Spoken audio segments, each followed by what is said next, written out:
आदाब। खबर दिन भर में आपका इस्तकबाल है। मैं हूं आपके साथ सैयद अनवारुल्लाह गौरी। बढ़ते हैं खबरों की तफसील की जानिब, लेकिन इससे पहले एक नजर हेडलाइंस पर। सुर्खियों को पेश करने में ताउन किया है डॉक्टर ऑर्थो ऑयल के साथ साथ डॉक्टर ऑर्थो कैप्सूल्स साथ लेना ना भूलें।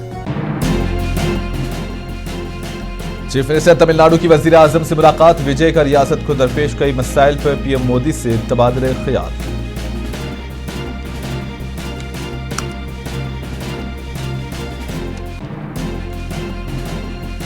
इलेक्शन कमीशन शहरियत से मुतालिक कतई फैसले का मजाज नहीं। एसआईआर पर सुप्रीम कोर्ट के फैसले को लेकर अभिषेक मनु सिंघवी की प्रेस कॉन्फ्रेंस।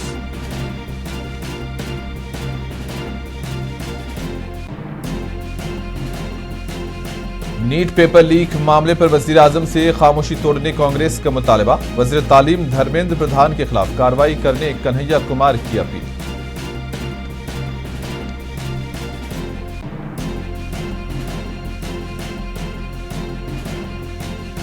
कर्नाटक में कल हो सकती है चीफ मिनिस्टर की तब्दीली। सिद्धरामैया ने कल बुलाई काबीना की अहम मीटिंग। दोपहर तक तस्वीर वाज़ेह होने का इम्कान।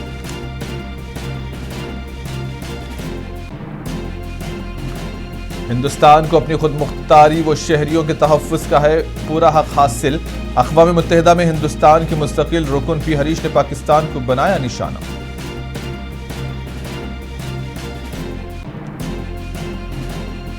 यूएई तकबीरात ईद से गूंज उठा। यूरोप, ऑस्ट्रेलिया और अरब ममालिक में रूहानी जोश खरोश के साथ मनाई जा रही है ईद उल अज़हा।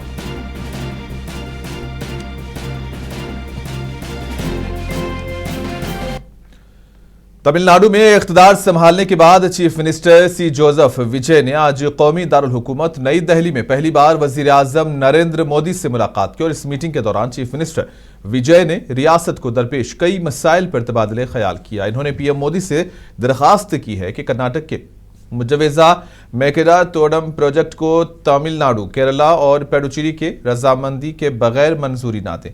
चीफ मिनिस्टर तमिलनाडु ने इस दरखास्त की वजह के तौर पर उन तीनों रियासतों के किसानों में पैदा होने वाले खदशात का हवाला दिया।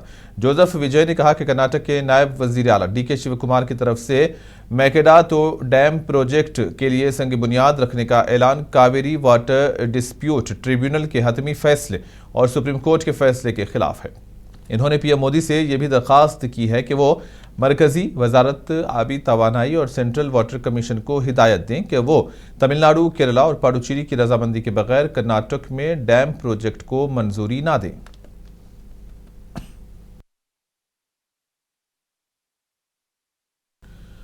कांग्रेस की सीनियर लीडर और राज्यसभा एमपी अभिषेक मनु सिंघवी ने एसआईआर को लेकर सुप्रीम कोर्ट के फैसले पर कहा कि इलेक्शन कमीशन शहरियत पर हतमी इख्तियार नहीं रखता। कांग्रेस लीडर ने कहा कि शहरियत कानून के तहत मुकम्मल इख्तियार वजारत दाखिला के पास है। सिंघवी ने वाज़ेह किया कि अगरचे सुप्रीम कोर्ट ने इलेक्शन कमीशन को वोटर लिस्ट को अपडेट करने की इजाज़त दी है, ताहम इसका मतलब ये नहीं है कि कमीशन शहरियत पर फैसला करने का हतमी इख्तियार बन गया है।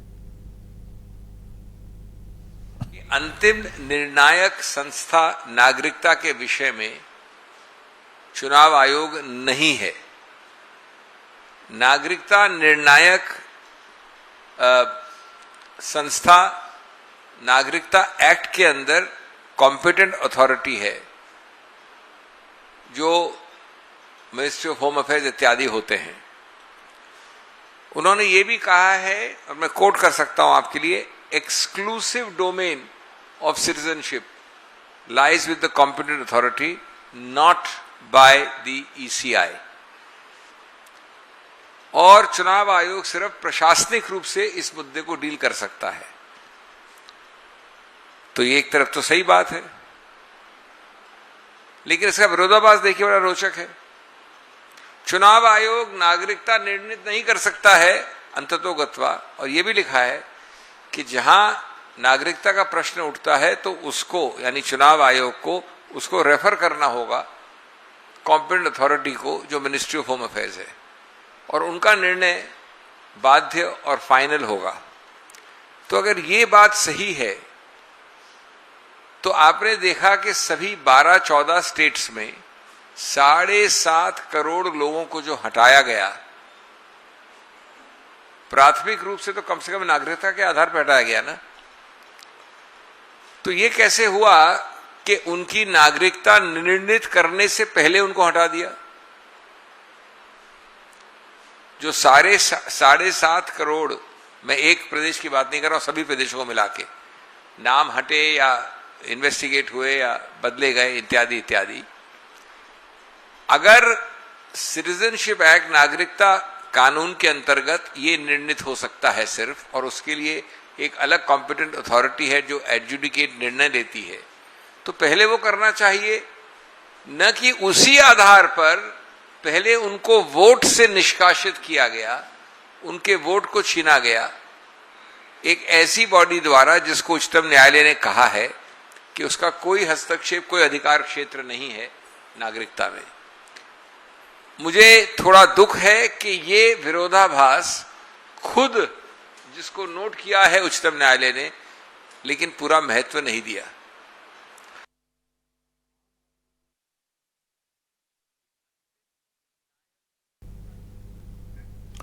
कांग्रेस के नौजवान लीडर कन्हैया कुमार ने पेपर लीक मामले को लेकर मरकजी वजीर तालीम धर्मेंद्र प्रधान को शदीद तनकीद का निशाना बनाया। कन्हैया कुमार ने आज एक प्रेस कॉन्फ्रेंस से खिताब करते हुए सवाल किया कि वजीर आजम की क्या मजबूरी है कि इन्होंने एक नाअहल शख्स को वजीर तालीम मुकर्रर किया। कांग्रेस लीडर ने पीएम से पेपर लीक पर खामोशी तोड़ने और धर्मेंद्र प्रधान के खिलाफ कार्रवाई करने का मुतालबा किया।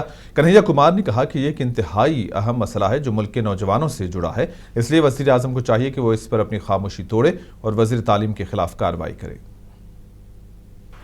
1 घंटे के भीतर 2 नौजवान इस देश में आत्महत्या कर रहे हैं, और आत्महत्या का सीधा संबंध इस देश की चौपट शिक्षा व्यवस्था से है। जो आदमी शिक्षा के लिए योग्य नहीं है उसको शिक्षा मंत्री बना दिया गया है, और यह बात मैं पूरी जिम्मेवारी से कांग्रेस पार्टी की ओर से आपके बीच रख रहा हूं। आपने देखा होगा कि किस तरीके से हर साल इसी महीने नीट को लेकर के एक बवाल शुरू होता है, और सरकार के जो रवैये हैं वो ढाक के 3 पात। न शिक्षा मंत्री का इस्तीफा होता है, न दोषियों पे कोई सख्त कार्रवाई होती है, और हर साल पेपर लीक होता है। आप जानते हैं कि 80 बार से ज्यादा इस देश की परीक्षाओं के पेपर लीक हो चुके हैं। कल की खबर है कि एसएससी जीडी की परीक्षा देने के लिए एक केंद्र पर 800 से ज्यादा लोगों को बुला लिया गया, और बैठने की व्यवस्था सिर्फ 250 लोगों की थी। जो शिक्षा मंत्री, जिस देश की सरकार एक परीक्षा नहीं ठीक से करवा पा रहे हैं, आप बताइए कि एक साफ सुथरी परीक्षा के बिना, इस देश में ईमानदार गुरु के बिना हम विश्व गुरु कैसे बनेंगे। कल सुबह प्रधानमंत्री जी का मेल आया उनके ऑफिस से, और विदेश में उनकी उपलब्धियां गिनाई जा रही थी, और देश में लगातार सुर्खियों में यह बात बनी हुई है कि पहले नीट और फिर सीबीएसई का मामला। और सीबीएसई का मामला ऐसा है कि एक 17 साल का बच्चा अपनी समस्याओं को लेकर गुहार लगाता है, और सरकार की चापलूसी में अपने रीढ़ की हड्डी खो चुके पत्रकार आनंद फानन में उस विद्यार्थी को देशद्रोही और पाकिस्तान। तिरुवनंतपुरम में साबिक वजीर आला और अपोजिशन के मौजूदा लीडर पिनराई विजयन की रिहाइशगाह के बाहर इस वक्त जबरदस्त हंगामा हुआ जब सीपीआईएम के कारकुनों ने ईडी ओहदेदारों की गाड़ी पर हमला किया। ये कारकुन मरकजी एजेंसी के खिलाफ एहतजाज कर रहे थे। एजेंसी ने Cochin minerals and rutile limited case के सिलसिले में केरला में 10 मुकामात पर तलाशी ली, और तिरुवनंतपुरम में भीड़ को कंट्रोल करते हुए एक पुलिस ओहदेदार जख्मी हो गया। ईडी के छापे के दौरान बेकरी जंक्शन पर साबिक वजीर आला पिनराई विजयन की किराए की रिहाइशगाह के बाहर एक बड़ा हंगामा हुआ। इतलात के मुताबिक ईडी के अफसरान ने विजयन की रिहाइशगाह पर छापा मारा और छापामारी मुकम्मल करके वापस जा रहे थे जब पार्टी कारकुनों ने उनकी गाड़ियों को रोक दिया। पुलिस ने भीड़ को मुंतशिर करने के लिए लाठीचार्ज किया। पुलिस ओहदेदारों ने इल्जाम लगाया कि सीपीआईएम कारकुनों ने ईडी की 3 गाड़ियों को नुकसान पहुंचाया और काफिले के जाने से पहले उन पर पथराव किया।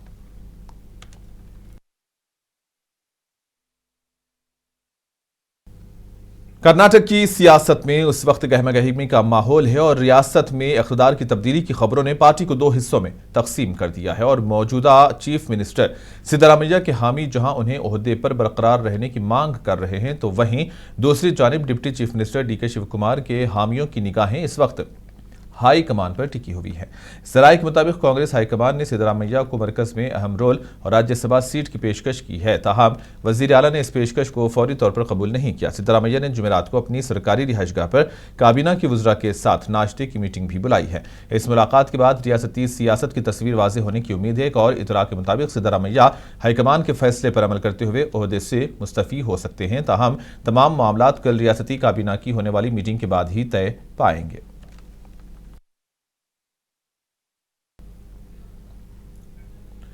वजारत खजाना ने मगरबी एशिया के बहरान के दरमियान मालियाती कारकर्दगी, ज़रई शोबे और MSMEs में कर्ज के बहाव की पेशरफ्त का जायजा लेने के लिए जुमा के रोज़ पब्लिक सेक्टर बैंकों के सरबराहान की मीटिंग बुलाई है। इस मीटिंग की सदारत मालियाती खिदमात के सेक्रेटरी M नागराजू करेंगे और मार्च 2026 को खत्म होने वाले माली साल में सरकारी बैंकों के 1.98 लाख करोड़ रुपये का रिकॉर्ड मुनाफा कमाने के बाद यह पहली मीटिंग है। ज़राए के मुताबिक अवामी शोबे के बैंकों के साथ 29 मई को होने वाली जायजा मीटिंग में इलाकाई देही बैंकों के ऑपरेशंस और उनकी माली कारकर्दगी पर भी गौर किया जाएगा। इसके अलावा AI और डिजिटल फ्रॉड और जन समृद्ध पोर्टल के हवाले से पेशरफ्त पर भी बातचीत होगी। DRT के तहत वसूली के तरीक़ेकार और पेशरफ्त और मालियाती असासों की securitisation and reconstruction and enforcement of security interest act के बारे में भी बातचीत होगी।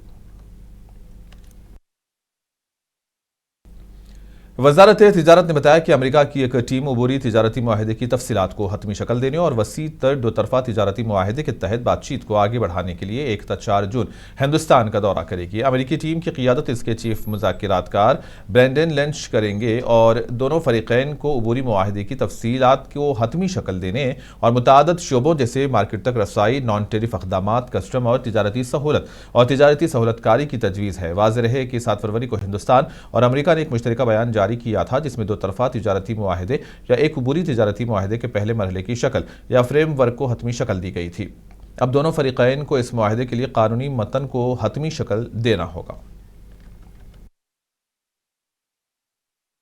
हिमाचल प्रदेश के दारुल हुकूमत में वाक़ मरकजी तिब्बती मंदिर के अहाते में जिला वतन तिब्बती हुकूमत की हलफ बरदारी तकरीब मुनक्किद हुई। इस पुरवकार तकरीब में पेन यास पासेरिंग को सी कैंग यानी कि सदर के ओहदे का हलफ दिलाया गया है। इस मौके पर तिब्बती मजहबी रहनुमा दलाई लामा ने भी शिरकत की।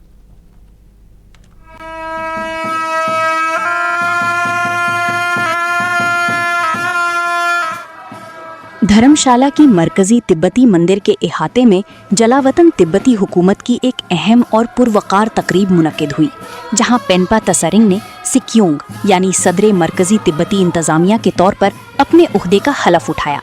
इस मौके पर तिब्बती रूहानी पेशवा दलाई लामा ने खुसूसी शिरकत की। दलाई लामा की आमद पर शुरका ने उनका पुरतपाक इस्तकबाल किया। तकरीब के दौरान उन्होंने तिब्बती अवाम के इत्तेहाद, अमन और जमहूरी अक़दार की अहमियत पर जोर दिया।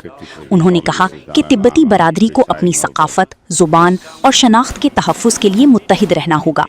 तकरीब में तिब्बती बरादरी के रहनुमाओं, मजहबी शख्सियात, बैरूनी ममालिक से आए मेहमानों और मकामी अफराद की बड़ी तादाद ने शिरकत की।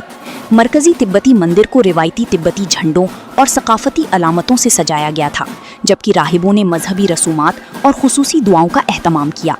पेनपा तसरिंग ने तिब्बती अवाम का शुक्रिया अदा करते हुए इस अज़्म का इजहार किया कि वो जलावतन तिब्बती बरादरी के हुकूक, फलाह और आलमी सतह पर तिब्बती मसले को उजागर करने के लिए अपनी जिम्मेदारियां भरपूर अंदाज में निभाएंगे। उन्होंने नौजवान नस्ल पर जोर दिया कि वो तिब्बती सकाफत और रिवायात को महफूज रखने में अपना किरदार अदा करें। सेंट्रल तिब्बतन एडमिनिस्ट्रेशन, जिसे जलावतन तिब्बती हुकूमत भी कहा जाता है, सन 1959 में दलाई लामा की हिंदुस्तान आमद के बाद कायम की गई थी और इसका सदर दफ्तर धर्मशाला में मौजूद है।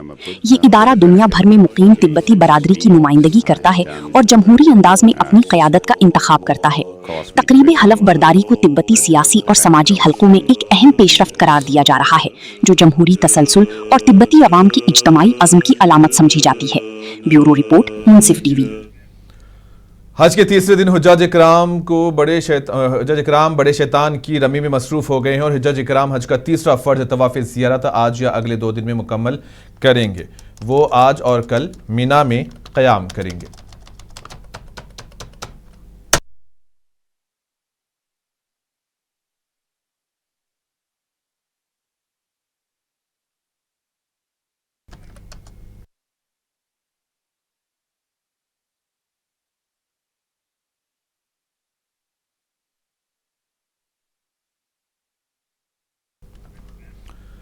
यूरोप, ऑस्ट्रेलिया और अरब ममालिक में आज ईद उल अजहा मजहबी अकीदत, रूहानी जोश व खरोश और शानदार तहजीबी रिवायत के साथ मनाई जा रही है। यूएई में सुबह से ही तकबीरात ईद से ये मौसम गूंज उठा और हर सुई ईमान अफरोज मनासिर देखने में आए। बुलंद बाला इमारतों, रोशन शाहराहों और खूबसूरत मसाजिद से आरास्ता दुबई ईद की खुशियों में नहाया हुआ दिखाई दिया। दुबई ग्रैंड मस्जिद, जमीरा मस्जिद और दीगर बड़ी मसाजिद में नमाजियों के गैर मामूली इज्तिमात मुनक़िद हुए, जहाँ फर्जंदाने इस्लाम ने खुशू व खुजू के साथ नमाज ईद अदा की।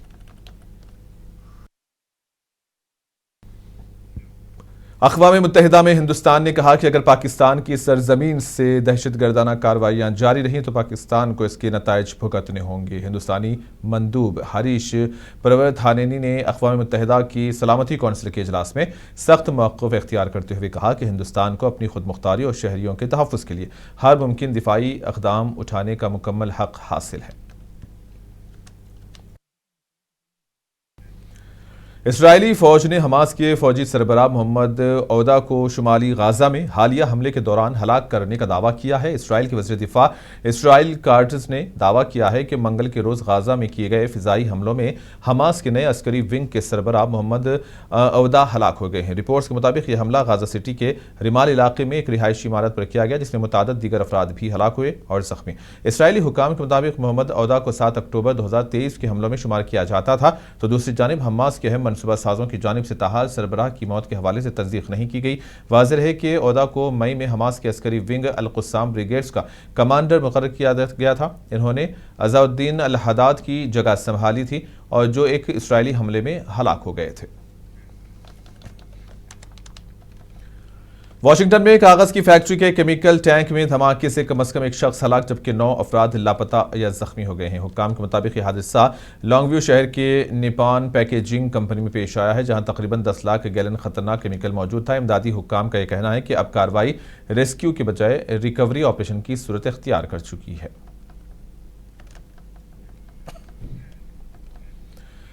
अमरीकी खलाई इदारे नासा अब अपनी मुहिम्मात को सिर्फ चांद पर जाकर वापस आने तक महदूद नहीं रखना चाहता, बल्कि नासा एक ऐसा मंसूबा बना रहा है ताकि चांद पर मुस्तकिल रिहाइश इख्तियार की जा सके।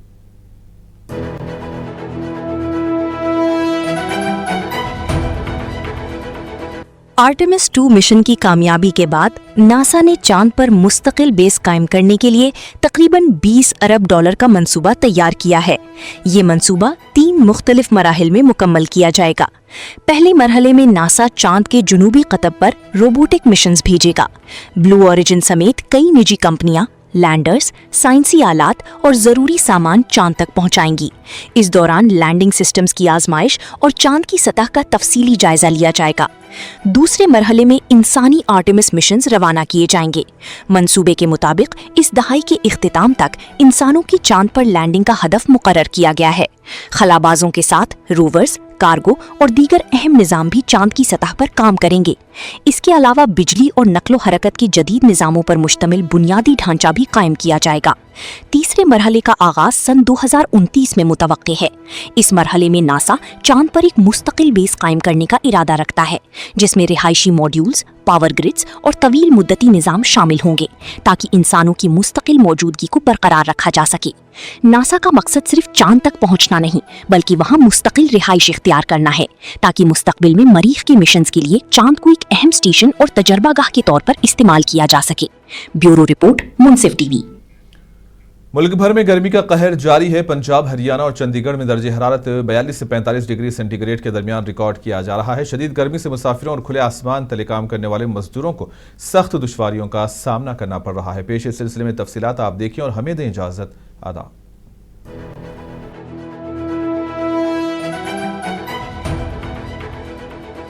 सूरज बेरहमी से आग बरसा रहा है। गलियां और सड़कें तंदूर बनी हुई हैं और दोपहर का हर लम्हा एक कड़ी आजमाइश में बदल चुका है।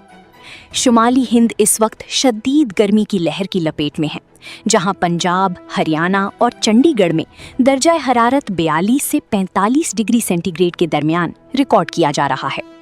इस शदीद गर्मी ने मामूलाती जिंदगी को बुरी तरह मुतासिर किया है। खुसूसन मुसाफिरों और खुले आसमान तले काम करने वाले मजदूरों को सख्त दुश्वारियों का सामना है। महकमा मौसमियात के मुताबिक गर्मी की ये लहर आइंदा 24 घंटे तक बरकरार रहने का इम्कान है। ताहम 28 मई के बाद मौसम में तब्दीली मुतवक्के है।